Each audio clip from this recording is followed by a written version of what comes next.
By the late 1700s to 1925, the missionary schools were set up all over Southern Africa as a way of civilizing and spreading the gospel.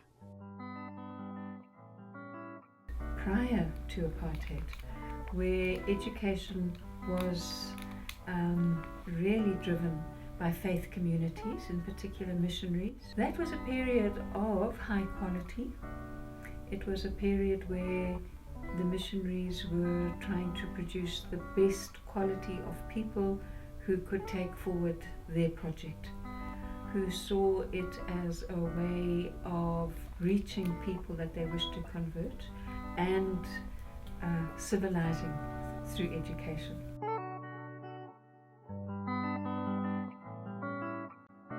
I attended school in a church school. Started by sub A there, and of which my brothers also attended school. They attended the very same school, and it was a sort of a family school to us. And then from there we moved over to a public school which had no buildings, no offices, and then the only meeting place for us was at a hall. We had no books. We used slates. And then we had one reader, Munzamaisa Vusiho, for sub A, and it was prescribed from sub A, and then sub B had his own Munzamaisa Vusiho, Senate 1 Munzamaisa Vusiho, and we had also the government readers, English. The graduates of mission schools at the time were forced to go overseas to places such as England and the US to continue their higher education, which turned higher education into a privilege only few could afford. The Higher Education Act of 1916 saw more universities emerging from within South Africa, such as UNISA and Fort Hare. But race was still a determining factor on who could study where and what.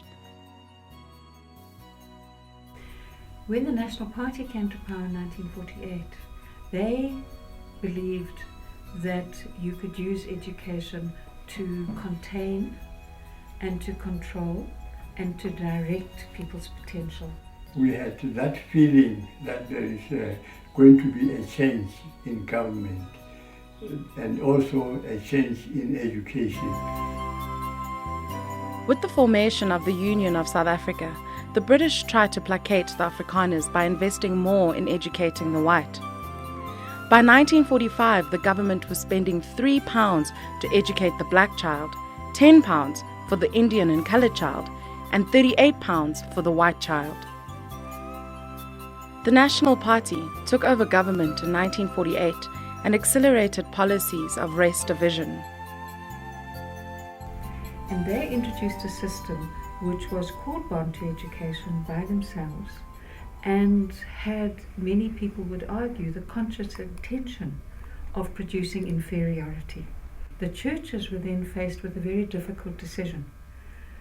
The Bantu Education Act prescribed syllabi which the churches felt were inferior and did not produce excellence, and they had to decide to either deliver that curriculum or refuse to deliver that curriculum and close down. And some churches chose to close their schools rather than be involved with Bantu education. Other churches said some education tactically is better than no education, and they continued to provide education, sought to do their best, but were in fact delivering Bantu education.